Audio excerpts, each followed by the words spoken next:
Hello and welcome to British English TV. My name is Jazz Loyal, your English teacher and your coach. Today we are looking at regular verbs. Now we have a lot of regular verbs in the English language and we use them quite frequently. But in business we use regular verbs a lot, and it is important that we know a lot of regular verbs to use them in a business context. That's the most important thing.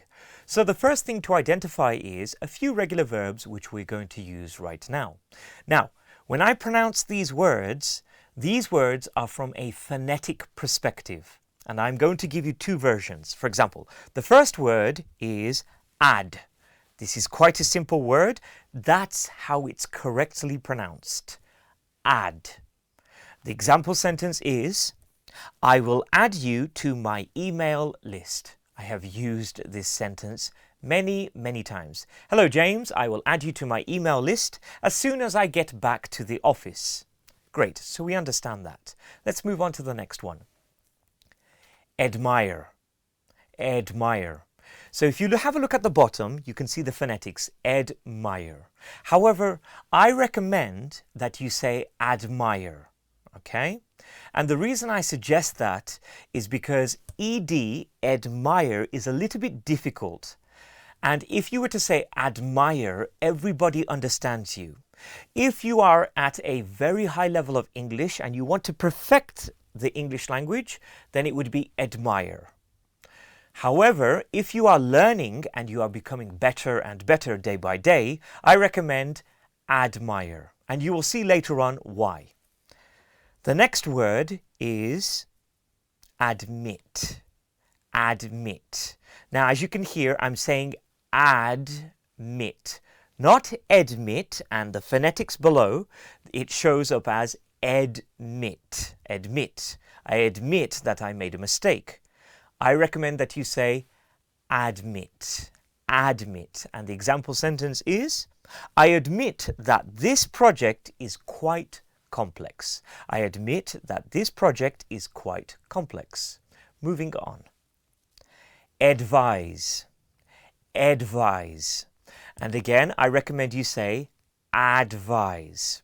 Again, if you are at a very high level and you want to perfect the English language, then you should say advise.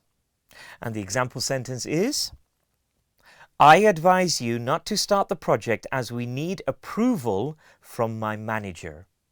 Again, I advise you not to start the project as we need approval from my manager. The next word, afford. Afford. Again, I recommend afford. Afford. And the example sentence would be, we cannot afford the new office yet. We cannot afford the new office yet.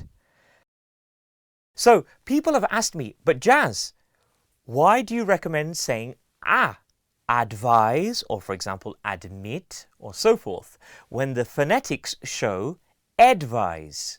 Well, there's two reasons. If we take a good word, for example, accept, the correct way of saying this particular word would be accept. Accept. I accept your proposal. The problem is you can confuse this with other words. For example, accept. So if we have a look here, accept and accept, they're both the same from a speaking point of view, but not from a writing point of view. So this is quite interesting. So with my students, I get them to say accept.